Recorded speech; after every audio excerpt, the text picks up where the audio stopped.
Qu'est-ce que la clinophilie ?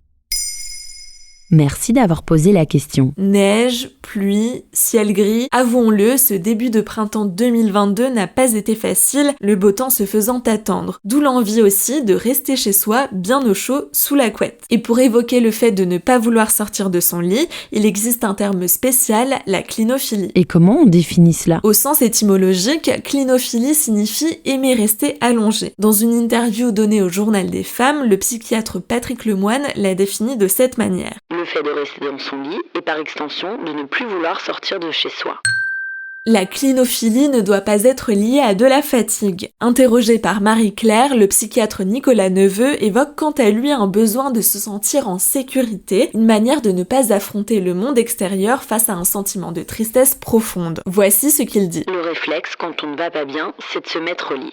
C'est le lit consolateur.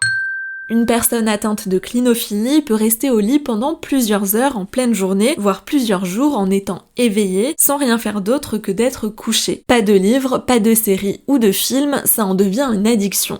Il ne faut pas confondre la clinophilie avec la dysanie, qui concerne les personnes ayant du mal à se lever lorsque le réveil sonne, ou l'hypersomnie désignant le besoin important de sommeil. Peut-on considérer la clinophilie comme une maladie ? Ce n'est pas une maladie à proprement parler, mais elle peut être un symptôme d'une pathologie comme d'un trouble psychiatrique et peut toucher bien plus de monde qu'on le pense, d'où la nécessité de faire attention aux signaux d'alerte que peuvent envoyer des proches.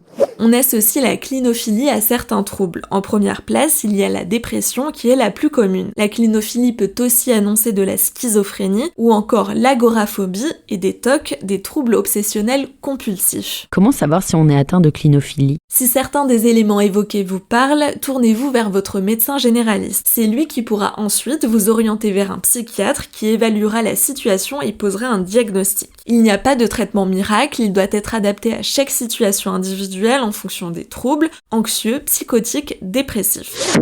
Toujours interrogé par le Journal des femmes, le docteur Patrick Lemoine insiste sur la nécessité des séances de thérapie comportementale et cognitive afin d'aider le patient à prendre conscience de sa situation. Selon les degrés des troubles, des médicaments peuvent aussi être administrés, notamment pour la schizophrénie. Le tout est d'en parler et de le détecter au bon moment. Voilà ce qu'est la clinophilie.